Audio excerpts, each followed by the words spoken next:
I thought house sitting would be the safest job I could find. Quiet town, empty fields, a small house on the edge of nowhere. But the owners warned me to be careful at night. And I laughed it off. I stopped laughing when I saw them standing in the field, watching the house in silence. And I completely froze when the people outside knocked on the door, and the homeowners called me and told me to walk outside to meet them. This happened during my summer break when I was 21 and still in college. It was the first break I'd ever spent staying in state instead of going back to my parents' house for the entire summer. A close friend of mine had an extra room near campus and offered to let me rent it for almost nothing, so I figured I'd try being independent for once. I bounced between jobs a lot because of my chaotic class schedule, and that summer I had started house sitting. There were a few websites and apps that made it easy to sign up, and honestly, it barely felt like work. Most of the houses were big, expensive places owned by people who traveled a lot. Sometimes there were pets or plants to take care of, but mostly I just stayed there, kept the place occupied, and made sure nothing went wrong. The house I got that week seemed different. I met the owners the day before they left so they could show me around and explain what needed to be done. They were a couple in their 30s, friendly and polite. But when I pulled up to the house, I felt confused. It wasn't a big, expensive home like the others I'd watched. It was small, old, plain, sitting alone near the edge of town, with nothing but open plains and tall grass stretching out in every direction. It felt isolated in a way I wasn't used to. The couple told me they'd only be gone for 4 days. At first, I thought it would be the easiest money I'd ever made. It wasn't until the very end of our conversation that they mentioned something that stuck with me. During the day, they said, all I needed to do was water the plants and make sure the house didn't burn down. But at night, they told me to be a little more cautious. They mentioned that some people had been coming by recently, people they didn't recognize. Nothing had happened, they said. No break-ins, no confrontations. They laughed it off and kept interrupting themselves, saying they were probably just being paranoid, overreacting, making a big deal out of nothing. I nodded along, not really processing how strange that sounded. It wasn't until the next day, when I arrived after they'd already left, that the uneasiness hit me. The house felt even more isolated without them there. Every direction I looked out the windows, there was nothing but tall grass and distant tree lines. At night, the darkness swallowed everything beyond the yard. The silence was the worst part. No traffic, no distant city noise, just wind moving through the plains. Every creak of the floorboards sounded louder. Every small noise in the house felt amplified. For a moment, I genuinely considered leaving. It felt like I'd been dropped into the middle of nowhere with no one around for miles. But the first night passed without anything happening, and by the next morning, I convinced myself I'd just been overthinking it. I made breakfast, did a few chores, and sat out on the porch for a while. The owners texted me, asking how everything was going. I told them it was fine. Sitting out there in the daylight actually felt peaceful. The wind moved through the grass. Birds flew overhead. It was quiet in a way that felt calming instead of threatening. That night, after the sun went down, I went inside, turned on the TV, and tried to relax. It was around 8 when I stood up from the couch to stretch. Out of habit, I walked over to the window and pulled the curtain aside to look out into the backyard. That's when I saw him. A man was standing out in the field. At first, I thought I was imagining it. He was far enough away that he looked more like a dark shape than a person. But he wasn't moving. He was facing the house, watching it. My confusion quickly turned into discomfort. I let the curtain fall back into place, my heart starting to beat faster. This had to be what the owners were talking about. Someone lingering near the house for no clear reason. Out here, in the middle of open land, watching a small, old house at night. I waited a few seconds, then looked again. He was still there, but this time, I realized he wasn't alone. There were others, shapes in the tall grass. 3, maybe 4 figures. Some of them were hard to make out, blending into the shadows, but the longer I stared, the clearer it became. They were standing in the field, watching the house. I felt my stomach drop. I immediately texted the owners, telling them there were several people standing outside, watching the property. The reply I got made my skin crawl. They told me not to worry about it. They said the people had never done anything, that I should just ignore them. They added that if I was really nervous, I could call the police. The way they phrased it felt wrong, almost dismissive, like they didn't want me to take it seriously. I didn't know what to do. This was their house. I'd never called the cops in my life. I trusted their reassurance, even though something about it felt off. Looking back now, I realize how strange it was that they seemed so certain the people outside were harmless, despite claiming they'd never interacted with them. When I checked the window again, the field was empty. No figures, no movement. Just grass swaying in the wind. Still, I stayed on edge. I kept checking the windows for hours. It had to be after 1 in the morning by the time my exhaustion started to catch up to me. I didn't feel in immediate danger anymore, but I didn't feel safe either. The thought of sleeping in that house made my chest feel tight. I got up to grab a glass of water, trying to distract myself. As I stepped into the hallway, I heard a slow creak above me. I stopped. Then I heard it again. Heavy footsteps, moving across the roof. My blood ran cold. There was no upstairs in that house. The steps moved slowly, deliberately, until they stopped directly above the front door. Then the knocking started. The knocking was slow at first. Not loud, not frantic. Just heavy, deliberate thuds against the front door. Each knock echoed through the empty house, vibrating through the walls and floorboards. I stood frozen in the hallway, staring at the door at the far end, my heart pounding so hard I could feel it in my throat. The house was completely silent otherwise. No wind, no distant sounds from the plains, just the soft hum of electricity and the dull rhythm of knuckles hitting wood. Another knock, then another. Whoever was out there wasn't in a hurry. I took a step backward, my heels scraping softly against the wooden floor. The sound felt impossibly loud in the quiet house. The knocking stopped for a moment, like whoever was outside was listening. My phone buzzed in my hand. I almost dropped it. It was the homeowner calling. I stared at the screen for a second, dread washing over me. The timing felt too perfect, too coordinated. I answered with shaking fingers and held the phone to my ear. His voice was calm, too calm. "Everything's okay," he said, "but you need to leave the house, now." My mouth felt dry. "They're here," I whispered. "They're outside the door." There was a pause on the line, a long one. When he spoke again, his tone didn't change. "I know," he said. "You need to walk out of the house." The knocking started again, louder this time, more urgent. The sound of movement shifted in the grass around the house, soft but unmistakable. More than one person. Footsteps circling the walls. My vision blurred as panic set in. "You said they wouldn't do anything," I said. "You said they were harmless. They won't hurt you," he replied, his voice steady.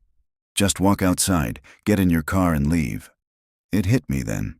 He wasn't guessing. He wasn't reacting to what I was telling him. He already knew they were there. My hands started to shake so badly I had to grip the phone with both of them. The knocking turned violent. The door rattled in its frame, the wood groaning with each udar. Someone on the other side exhaled loudly, like they were getting impatient. The sounds in the grass grew closer. I was running out of time. Every instinct in my body screamed not to open that door, to lock myself in the bedroom, to call the police. But the way the homeowner spoke, the certainty in his voice, made it feel like there was something worse waiting for me if I stayed inside. I hung up. The house felt like it was closing in on me. The hallway lights flickered faintly. I could hear slow breathing on the other side of the door now. The person outside shifted their weight, boots scraping softly against the porch. I stepped toward the door. The knocking stopped. Silence filled the space, thick and heavy. I reached out with trembling fingers and wrapped my hand around the doorknob. It was cold, unnaturally cold. For a moment, I considered running to the back door instead. But I heard movement there too. Soft footsteps.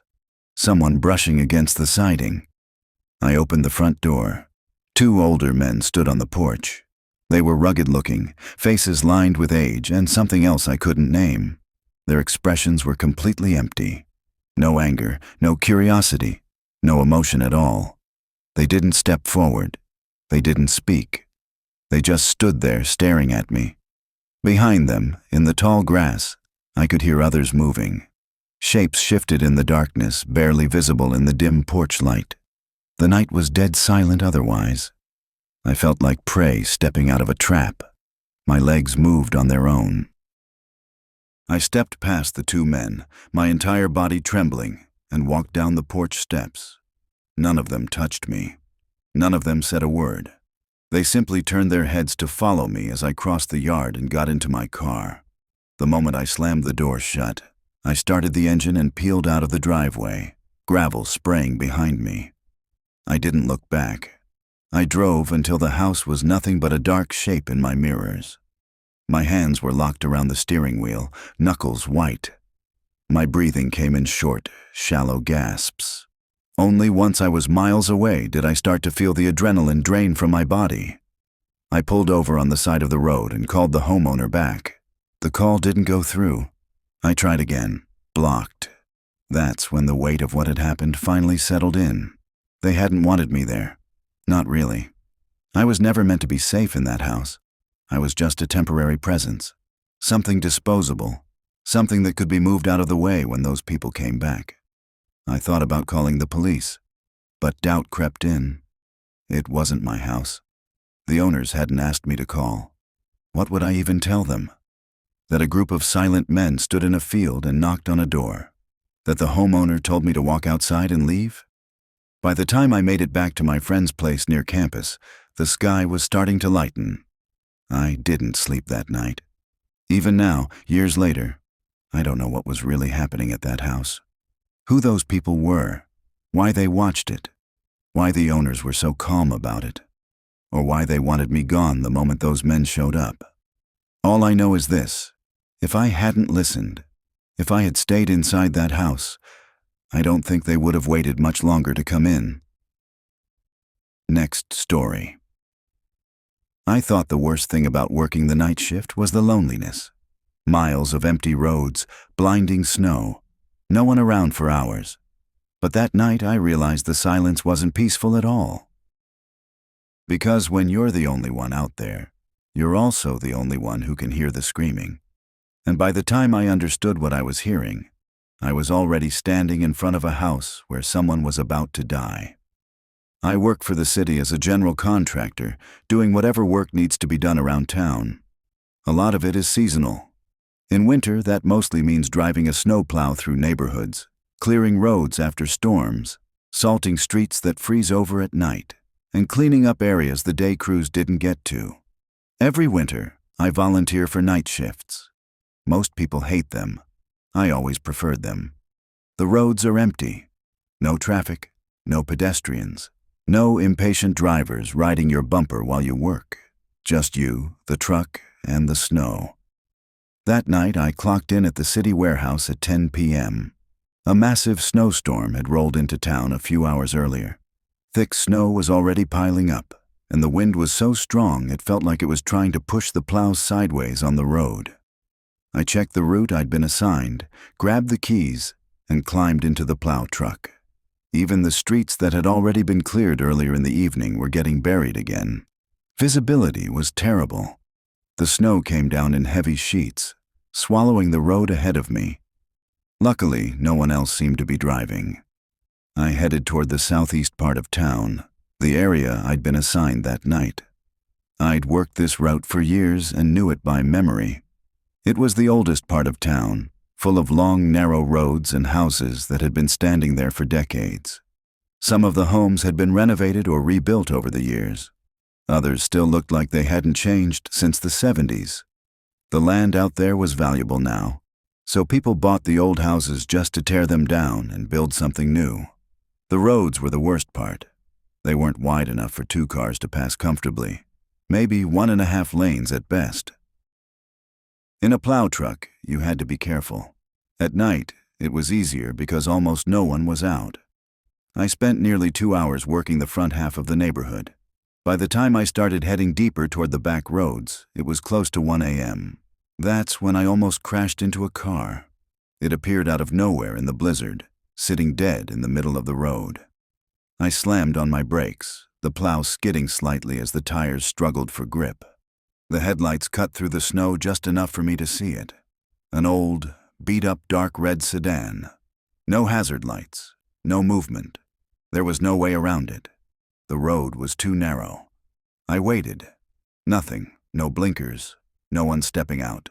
No sign that the driver even realized he was blocking the road. I put the truck in park and climbed down into the snow.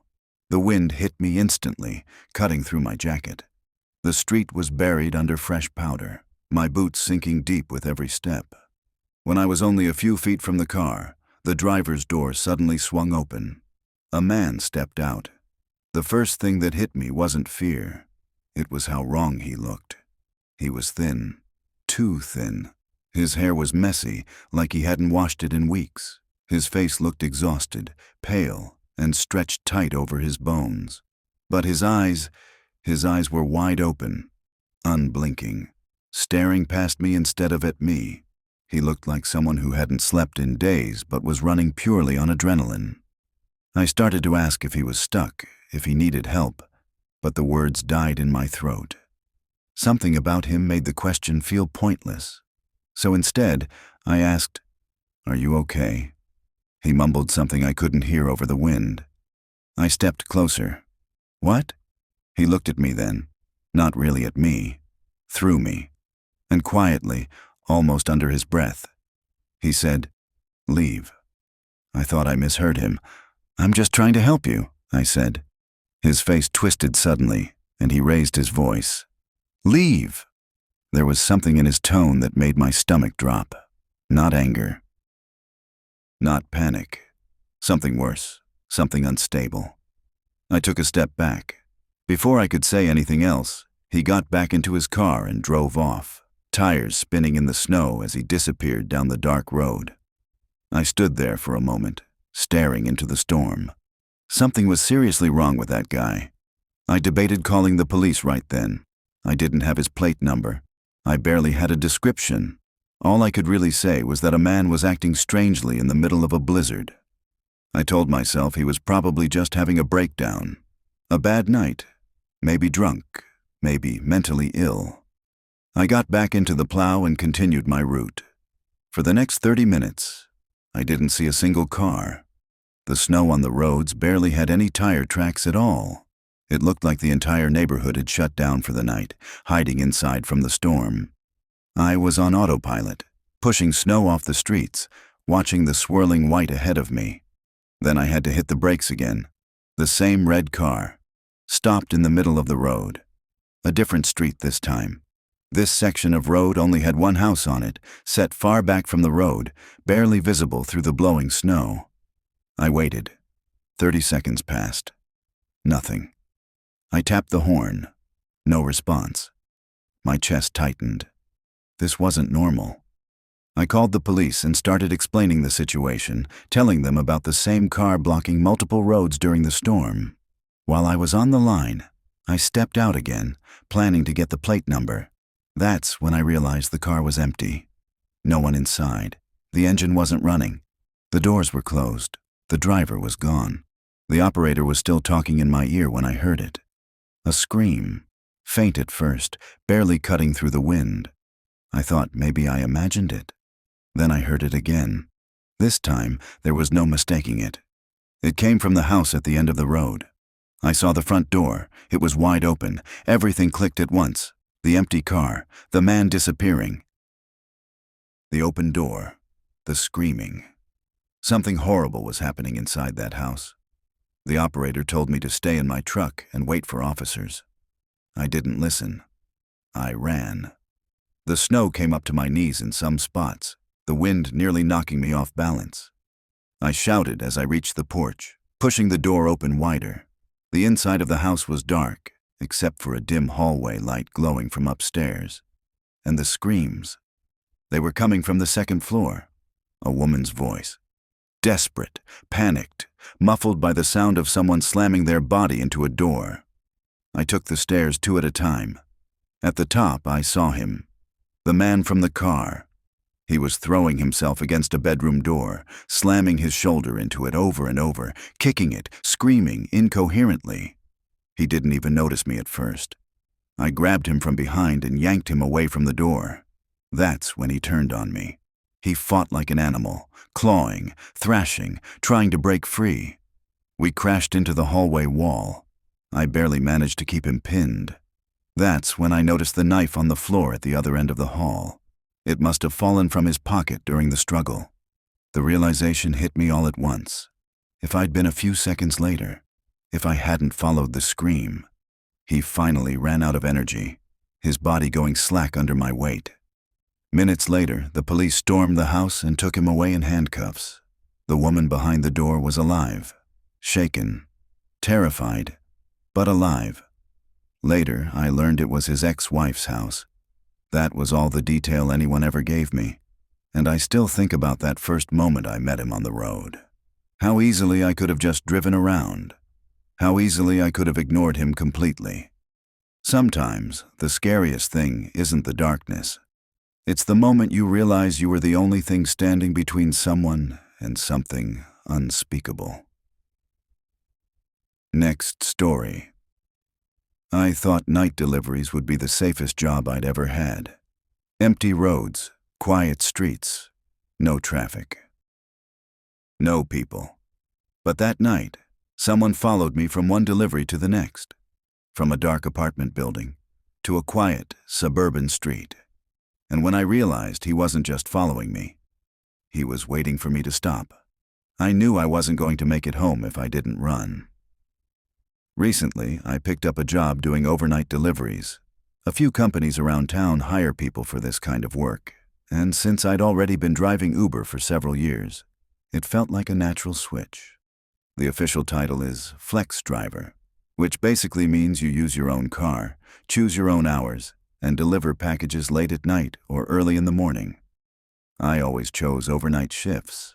The pay was a little better, and honestly, the work was easier. The streets were empty, there was no traffic, and most of the time I could just move from stop to stop without ever seeing another person. About 99% of my routes were simple Amazon deliveries, dropping packages on porches throughout the city. The system, though, was messy. Because the program was still fairly new, the routes were often poorly planned.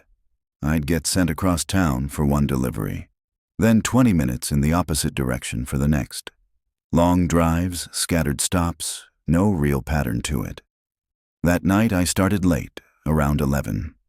I picked up my packages from the warehouse and loaded them into my trunk, then headed out to the first delivery points.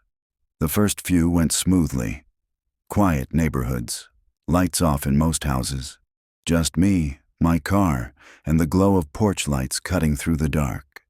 Then I saw my next stop. It was way out there, almost 40 minutes from the previous delivery.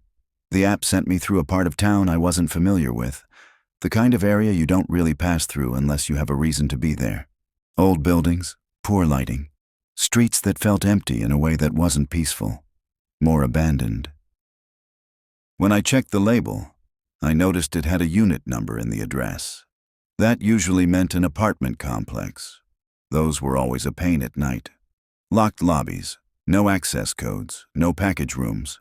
Half the time I couldn't even get into the building, and the app would just tell me to leave the package outside and move on. As soon as I pulled up, I knew it was going to be one of those stops. The building looked ancient. The kind of place that should have been torn down years ago but was still standing out of stubbornness. A few dim lights glowed behind curtains in some of the windows, but otherwise, the place looked dead. The parking lot was empty. No movement, no sound. I grabbed the package and walked around the side of the building, looking for the package room. The door was locked. No keypad, no instructions. I circled back to the main entrance. The lobby door was locked too. At that point, I figured I'd just leave the package outside and mark it delivered. That was usually what the app expected anyway. I was standing there, holding the box and pulling out my phone, when I sensed someone behind me. I turned slightly and saw a man walking up from the far side of the lot. He was tall, wearing a thick winter jacket, with a gray beard that made him look around 50 or so. At first, I thought he was just another resident coming home late. He nodded and said, "How's it going?" I stepped aside, assuming he wanted to get into the building. But instead of moving past me, he stopped right next to me and just stood there. Too close. I apologized and stepped back, telling him I was just dropping off a package and he could go ahead. He smiled and said it was no problem, then asked how my night was going. That's when I realized he wasn't trying to get inside at all. He was trying to talk to me. It felt off immediately. We were alone, in a dark parking lot, at almost 2 in the morning, and this guy was making small talk like we were standing in line at a grocery store. I told him my night was fine, that I was just working and running behind schedule. I made it obvious I was about to leave. I started walking back toward my car. He followed. Not close enough to touch me, but close enough that I could hear his boots on the pavement behind me. He kept asking about my job, about how long I'd been doing deliveries, like he hadn't heard me say I was in a hurry. I got into my car and pulled out of the lot as fast as I reasonably could without drawing attention. My hands were already shaking on the steering wheel. I told myself I was being paranoid. Maybe he was just lonely. Maybe he was drunk. Maybe I just had a weird interaction and that was it. But the feeling didn't go away. I drove a few minutes down the road and pulled over to organize the rest of my packages and check what was next on the route. My heart was still beating faster than it should have been for something that was, technically, nothing. Just a weird guy in a parking lot. That's what I kept telling myself. The next delivery was about 15 minutes away. I put my blinker on and waited for a car to pass before pulling back onto the road. I saw headlights approaching in my mirror, slowed, expecting them to go by. Instead, the car slowed down too. It pulled off onto the shoulder behind me and stopped. That's when the feeling in my gut turned cold. I didn't even wait. I merged back onto the road and drove off, checking my mirrors the whole time. The car stayed behind for a few seconds, then fell back. Eventually, its headlights disappeared in the darkness behind me. I laughed nervously to myself, trying to convince my brain this was all coincidence. Different people, different cars, nothing to worry about. The next stop was a normal-looking house in a quiet residential neighborhood. The kind of place where nothing ever seems to happen. Single-story homes, neat lawns, dim porch lights. It should have felt safe. I parked, grabbed the package, and walked up the driveway. That's when I noticed headlights creeping down the street behind me. The car slowed, then stopped directly behind mine. Every muscle in my body locked up. I turned slowly, already knowing what I was going to see. The same car. And through the windshield, I saw him. The same man from the apartment complex. The same gray beard. The same face. This time, he wasn't pretending to be friendly. The moment our eyes met, I felt pure panic hit my chest. I didn't walk back to my car. I sprinted. He reacted instantly. His car lurched forward, blocking the front of mine. He jumped out before I even had my door fully open. His expression had changed completely. The fake calm from earlier was gone. His face was twisted with anger, his jaw clenched, his eyes wild. He ran up to my window and started punching the glass. The sound was loud and violent. Each ooter felt like it went straight through my chest. He was yelling, but it didn't even sound like real words. Just noise. Garbled, frantic, almost animal.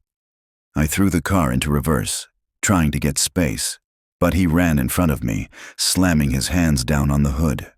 For a split second, I thought he was going to try to open my door. I slammed the accelerator, swerved, and barely managed to get around him as he stumbled back toward his car. I took off down the street. My hands were shaking so badly I almost dropped my phone as I called 911. I told the dispatcher I was being followed, that a man had just tried to block my car and attack me. They told me to keep driving and describe where I was. An officer was nearby. I kept glancing in my mirror, expecting to see headlights gaining on me again. And then, nothing. The road behind me was empty. A few minutes later, I met up with a police car in a well-lit area.